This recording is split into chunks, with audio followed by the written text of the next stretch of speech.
Welcome to the Charo Chess Club's YouTube channel, and in today's video, we're going to be going over how to win in closed structures. Specifically, we're going to be talking about the London system as both white and black, and a few lines of the Caro-Kann, really mainly the exchange version of the Caro-Kann, and we're going to see it happen in really any kind of closed structure, from the Sicilian, Queen's Gambit. Really any of these ideas are going to focus on two key squares. So this comes from a game, pawn to d4, d5. My student was playing as black, and we got a London system here with the white pieces, and everything was pretty normal. Bishop g4 is okay. They played pawn to c4, maybe advancing on the queen side, maybe going to push with the b pawn. And then we got right about here. So castle, castle. And white pushes with pawn to e4. And this is the big idea we want to look for when we're playing London system. It's not so much about d4 and d5. It's actually about e4 and e5, which seems a little weird. But this structure is so closed that if one of these sides, either black or white, can get control of these squares, it's going to be game over. So white played pawn to e4. The bishops came out off the board, and then rook to e8 was a little too slow, and white was able to play pawn to e5. And believe it or not, the game is pretty much over. White's got a very good advantage, and they were able to push that advantage to get a very decisive win in this game. And we're just going to see how controlling that square gives white a lot more space than their opponent, and they're able to win that game. And we're going to look at 5 blitz games that are played on chess.com, and we're going to see how that idea of just controlling those two squares can really make a big impact on the game. So let's look at this first game. I have the black pieces, and it started with pawn d4, pawn d5, and pawn to c4. So we got a Queen's Gambit here, which is not exactly the same as the London system. But again, I want to focus on e4 and e5, and how those two squares are going to change the game. So pawn to c6 was played. We're playing a Slav. And we take, and they play pawn to a4. We play knight to f6, which again is already starting to put pressure on e4, just like white is putting a lot of pressure on e5. Okay, they play pawn to e3, because again, they can't take e4 yet. And now bishop to e6, and that seems like a strange move, and the idea is we're simply defending the extra pawn that we've taken and making white's job a little bit harder to recapture. Now bishop to g5 looks like a great idea, attacking the bishop, which is misplaced. But unfortunately, there's a nice little trap here, which is queen to a5, and we're going to get a fork, and that's why we have to identify that pawn to e3 move, which blocks the bishop from defending the knight. All right, so from here, we play bishop to e6. They didn't fall for the trap. They play knight to c3. And again, that little move actually does a lot, okay? Very normal developing move, but starting to put pressure on e4. And if we're not careful, white's going to be able to push their pawn to e4. They're going to activate their dark squared bishop, and we're going to be in some serious trouble once we lose this pawn on c4. So right now, it's one defender, one attacker, so we're good, but let's keep an eye on that. We play bishop to d5. And again, it's all about controlling this key square, okay? If white were to take right now, that would be a big mistake because we can simply take with our pawn. Now we're up a pawn, and how is white going to get control of that e4 square? Okay, so bishop to d5 is played. The queen comes out. We play pawn to e6, bishop to e2, bishop to d6, castle, knight to d7, and again, we're really doing a pretty good job here as black, just controlling this e4 square. And we're starting to put a lot of pressure on e5 as well. Right now, white has 2 attackers, and we have 2 defenders, going to move the queen in to get 3. So rook goes to e1. Rook e1 is normally a good move because you're trying to push that pawn into the center. We play queen to c7, and suddenly we have 3 attackers and only 2 defenders. So I think we've done a pretty good job here. This bishop is completely out of the game, and black has a pretty decisive advantage already. So pawn to h3, pawn to h6, bishop goes back. There we go. So very thematic idea. If we can plant a piece here safely, we're going to do it. So the knight is over here. If the knight takes, we go bishop takes. They can get their pawn back, but we still control this e4 square. All right, so that's exactly what happens. Everything's pretty safe here. We could take right away and just break open the castle, but we wait a little bit. We play pawn to g5. We're just going to send it. We're going to have a little bit of fun now that both our bishops are very active. Bishop has to come back. Pawn to f5, really just not a care in the world. We're sending every single piece at the king, and we can already see how this is completely winning for black. All right, so we start to break down the castle. A little time trouble. Looks like white has lost a pawn, and just look how black has completely controlled those two squares, and now we can see the attack really forming. So we'll just click through the rest of this game just for fun. Okay, blunder, right? Blundering the rook, capture, capture, and very low on time. I think I have 18 seconds to my opponent's minute and a half. But okay, pretty decisive game. And it's all about, again, white was never able to push e4. That means they're not able to develop the bishop. It caused a lot of problems. All right, that was a fun warm-up game, but let's get to the main event. How do we play a London system as white? Okay, so to start, let's get into a London system. Here we go. All right, normal stuff. Again, black is not developing their bishop, but that's totally fine. Their other bishop is very active. They can castle. They still have time to play c5. Totally normal structure. We can see how white is already starting to control that e5 square. So pawn to e3, pawn to c5, c3, knight comes out, bishop goes here. When you capture the pawn, white has 3 options to recapture. But their only real attacking option is to take back with the e-pawn.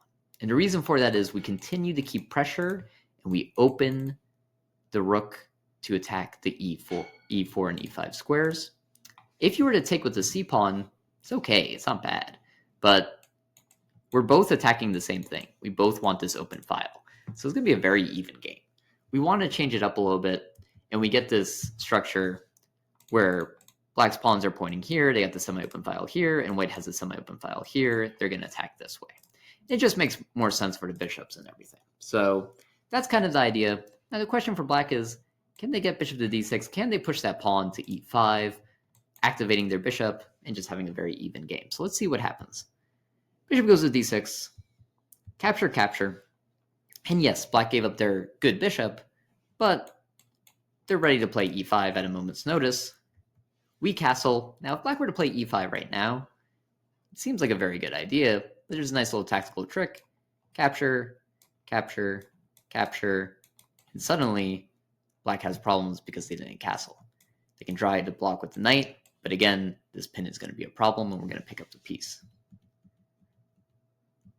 So they can't play it yet, so they make sure to castle. And now queen to e2. Rook comes over. Rook comes over. We're all battling for this square, and black needs to find a new way to add pressure. And the way they can do that is knight to d7. And then they can move their pawn to f6 and continue to apply pressure. They play bishop d7. Our knight is planted on e5. White has a decisive advantage in this game. How do they convert? Okay. Rook comes up, pawn to f4.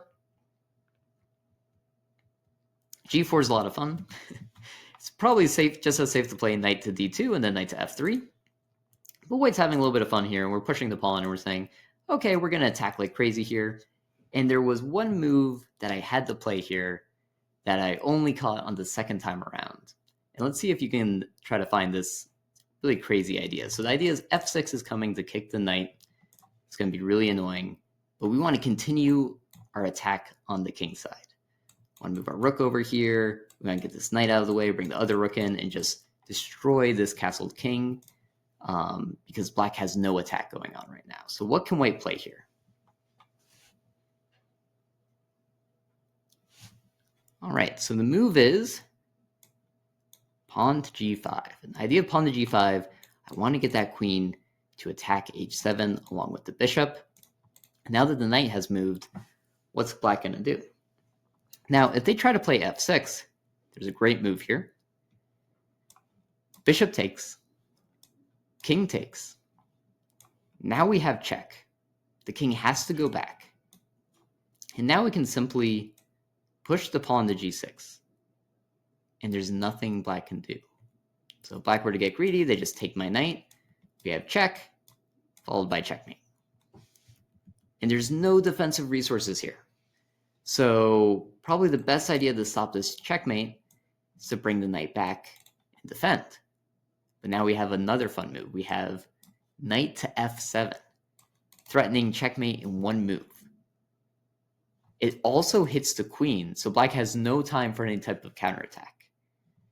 If they were to play rook takes knight, we take a rook, and this is followed by a fork. But the problem is the game is already over because this is checkmate. So that leaves black's best option from this position to be knight takes pawn and simply lose their queen. So let's recap. White got their square.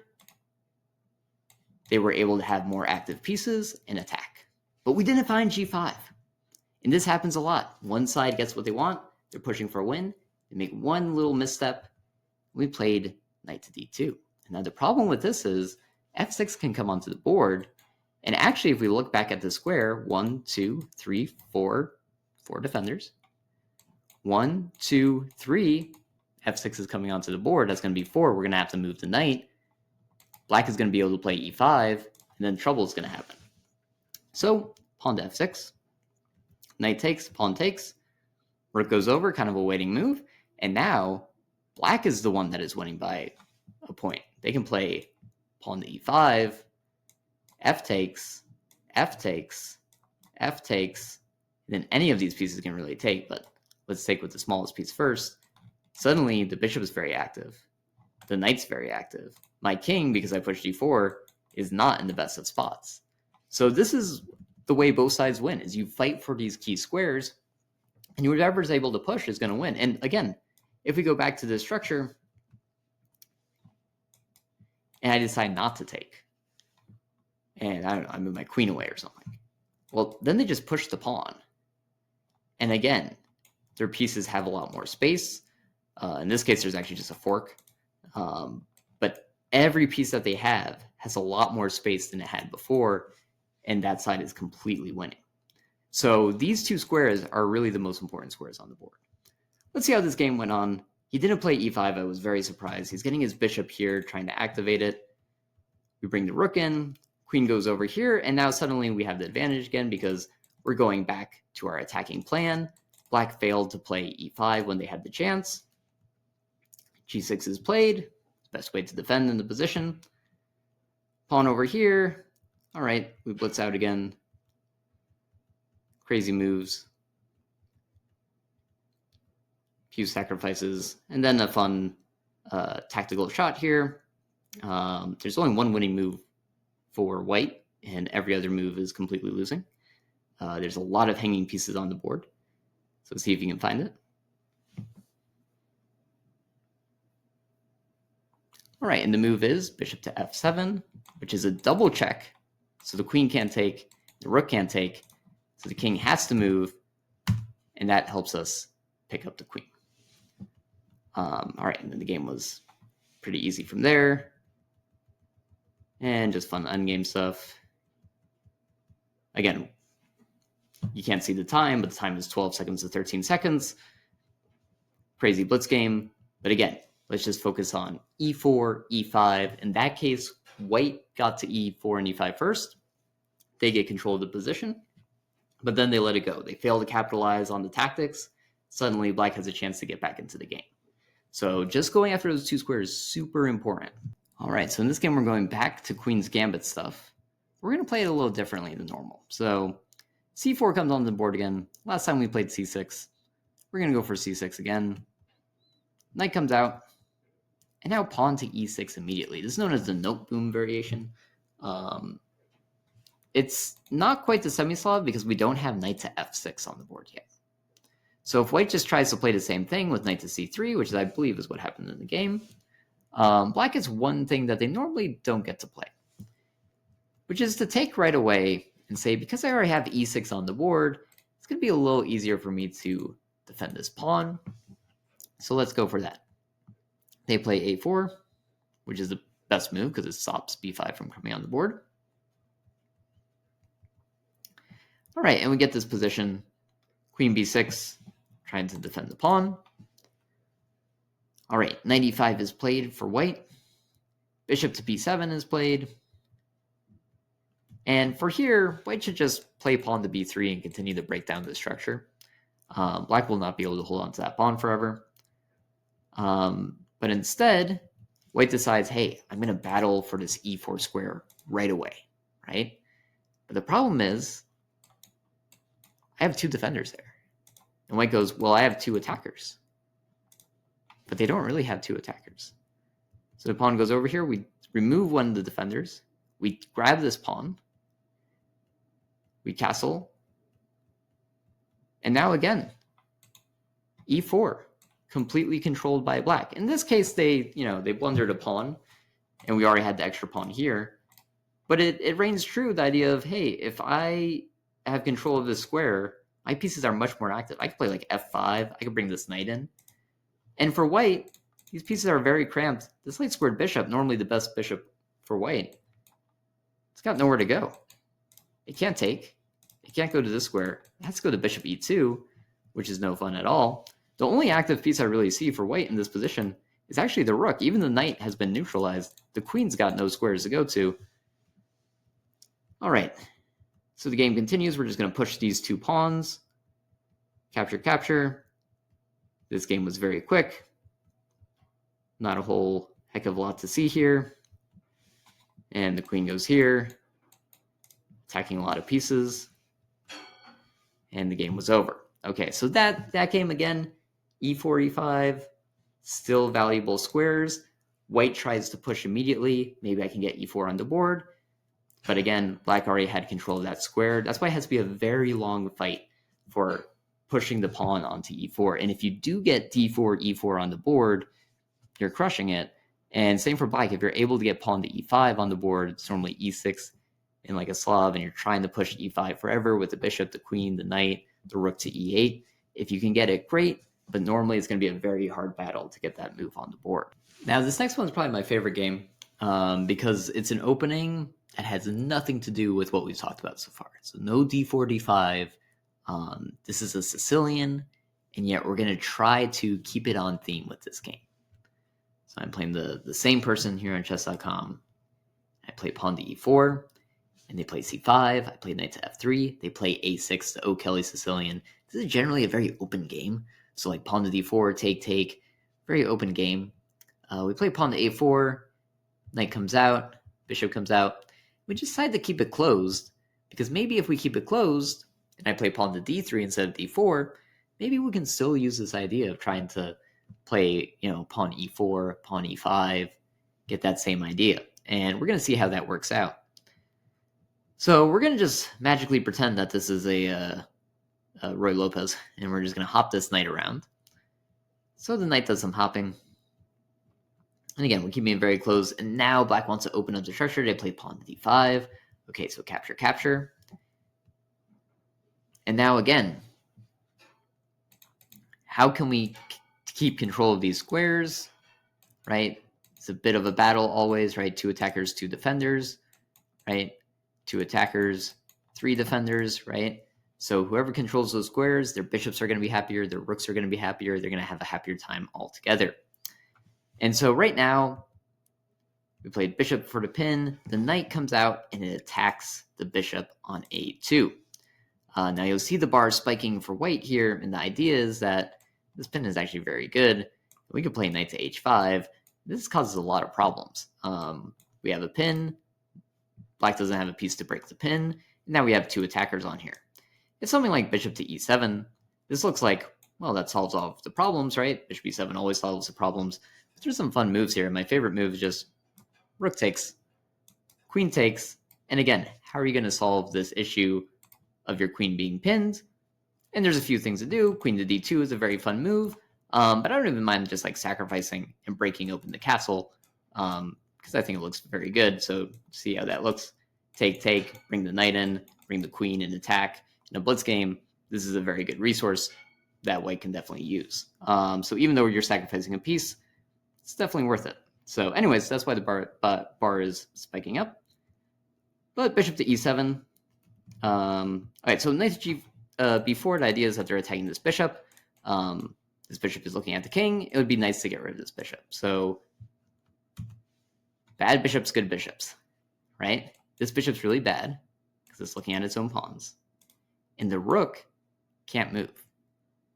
So the key move here is to stop this bishop from ever moving. And they played h6, attacking the bishop. Great. Bishop goes back. And now black has to gain control of the key squares again. And they can do that by playing pawn to d4. And both the bishops are active. The queen can go here too. And the rooks can come over here. And they have a killer attack once again. And by playing d4, just like in the London system, you also get more space for your knights to hop around and attack the king. So this would be completely crushing. And most importantly, because these pawns are locked up, how am I ever going to get this bishop back on the board? Right? Even if pawn to c3, don't take, because then I'll be able to push and get my bishop out.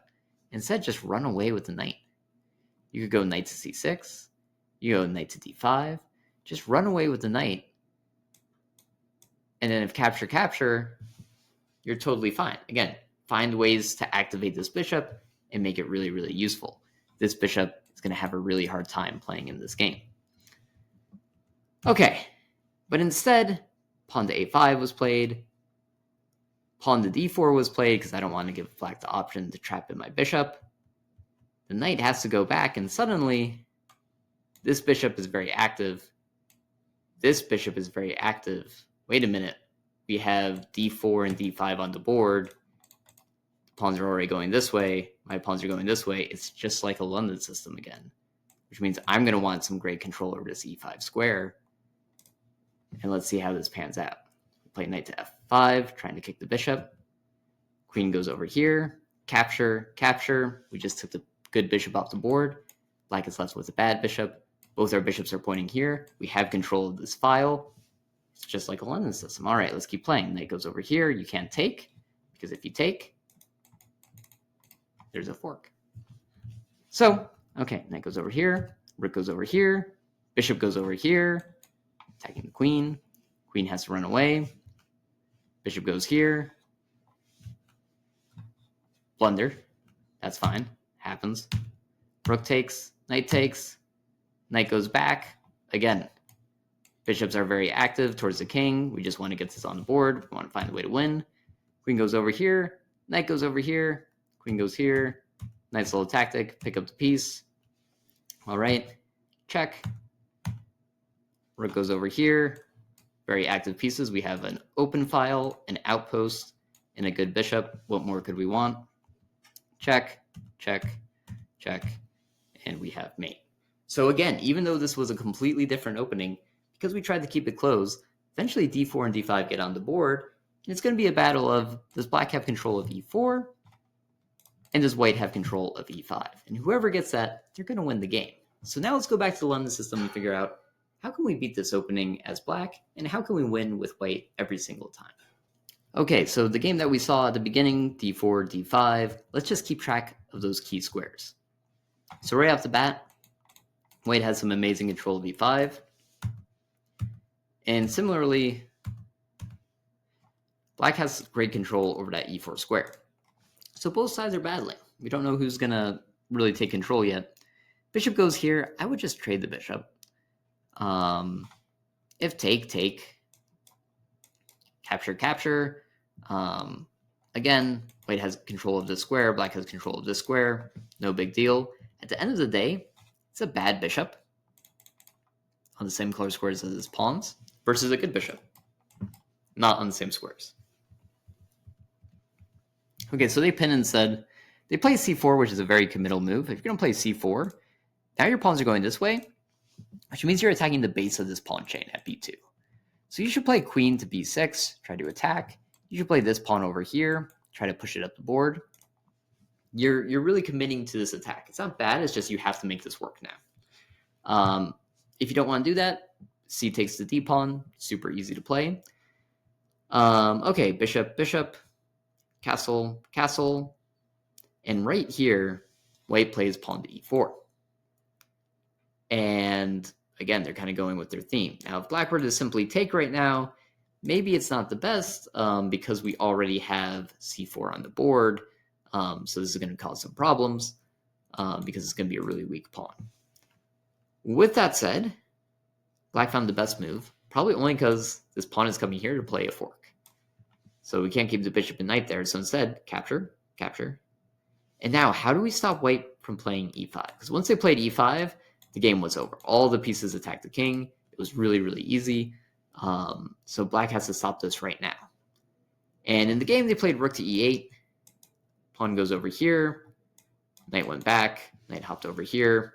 It's a really tough game. But how can black defend this e5 square so that white can't push? Well, let's count the attackers and defenders. White has 2 attackers. But really, because of this pin, they only have 1 attacker. And if we push e5, we have 1 defender.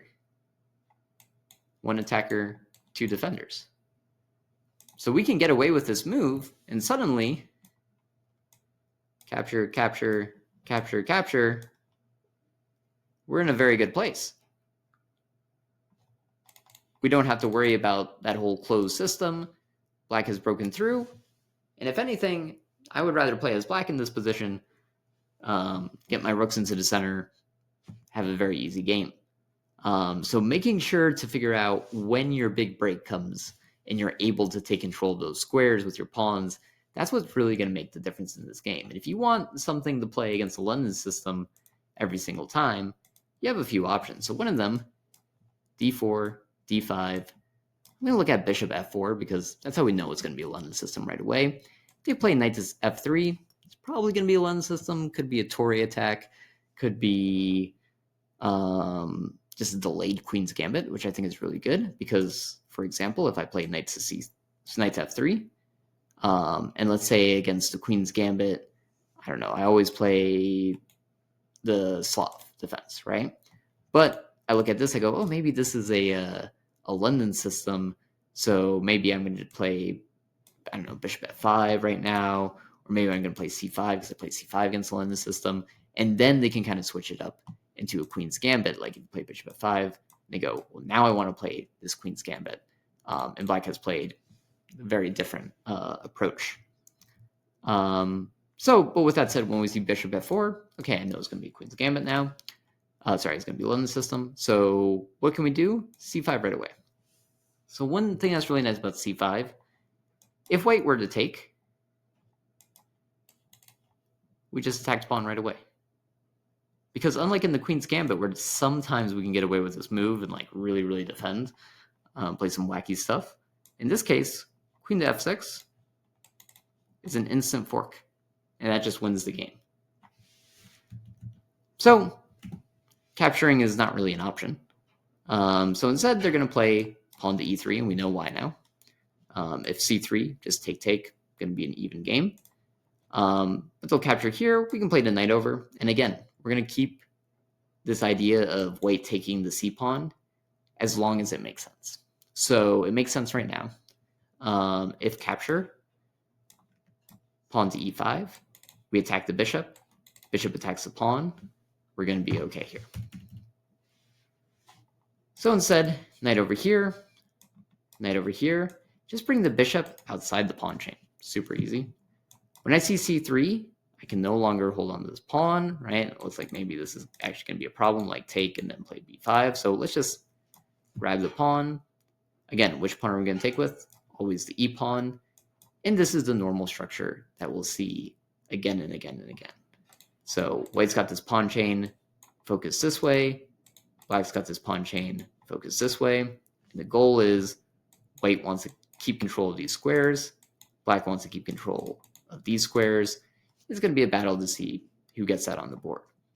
And many times, we'll see like knight b to d2, very slow move. I'm just going to play bishop to d6. When I play bishop to e7, it's just kind of slow. It's like, why are we giving white all this space with their quote-unquote bad bishop? Let's just trade it off. Because if I can do that, I can get my favorite move on the board, which is pawn to e5. And knight's not going to work here. Capture, capture, get check. So that's not going to work. So I'm going to try to get this bishop here as quick as I can. If they hold on to it, they can hold on to it. I'll bring knight to f6. If they take, again, we're ready to do this. If they pin, we're fine with this. This is a big idea in like exchange Caro-Kanns. We'll be like, whatever. I'm going to play my knight over here. You really want to try to grab control of the square, go for it. I have castle. Knight goes over here. And again, we get a very normal structure. Pawn goes over here. They take with this pawn. Now we have c5. If they go back, do we capture? Absolutely not. That's a fork. Capture, capture, continue to put pressure. You could bring the knight over here. We turn on the analysis. It's going to say, wow, this is like almost a dead even game. It's really, really tough to make any progress. White can castle kingside. They can try to bring in the rook to e1, queen to e2. But again, everything's kind of just been neutralized. It's a very solid game. As black, you go for a minority attack with these b-pawns, bring the rooks over here, continue with your plan, knight to d7, and attack this knight. You have so many options here. There's nothing really bad to play. And even though it seems very safe, we might say, oh, this is going to become a draw. It's not really the case. And let's look at some examples of how we've played against this. All right, so let's look at one example here of just kind of neutralizing this threat of the London system as black. So d4, d5, bishop to f4, c5. Just normal stuff. Let's get the bishop out. All right, so normally we see like c3, but bishop d3 makes a lot of sense. Are we going to trade? Are we not going to trade? Of course we're going to trade because I don't want to waste time moving back. Capture, capture, and we get our normal structure, right? White's pawns are going this way. Our pawns are going this way. The question is, can we get e5 on the board? Make it a very simple game. Or will white find ways to control e5 and then get a crushing attack on the king side? So knight b to d2, bishop to d6. Again, don't play bishop e7. Don't waste your time. Just trade off. They don't want to trade. Maybe they want to push for a win. Here, queen c7 is fine. Bishop e7 is okay as well. h6 is good. Just kicking the bishop. Now queen to c7. Castle queenside. Castle queenside really just says, like, I want to do something different. There's some fun little moves we could play. Like, this is playable, but in this position, it doesn't do too much. If the queen just runs away, it's perfectly fine. But it's always fun to make use of this pin, see what we can do against it. All right, so from here, we decided to castle queenside, and the reasons for that are pretty clear. The rook is attacking here, the queen's going here.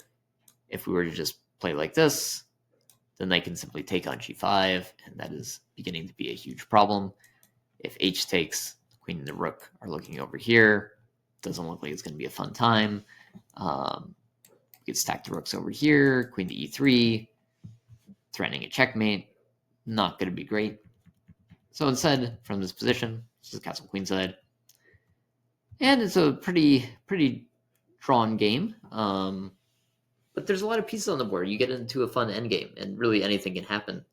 And let's see how white can easily blunder, and black can just as easily blunder as well. So you got to be very on top of it. Knight takes, queen takes, and taking with the pawn. This game would have continued, but instead, taking with the rook was a little bit of a mistake because we have a way to trap this rook. Knight to e4. And what white should play here is they should play knight to c5. And after that, we can grab a pawn, double isolated pawns. That should be enough to win. But instead, they took the extra second. They moved the rook over here to defend the pawn. And now, pawn to f6 simply wins the game. A few more moves were played, but obviously this is crushing for black. So again, you kind of get these fun structures of you're going to go into an endgame. And again, this structure is super similar to any kind of exchange Caro-Kann. And, just a lot of play for both sides. Thank you for watching. Be sure to like and subscribe for more chess content.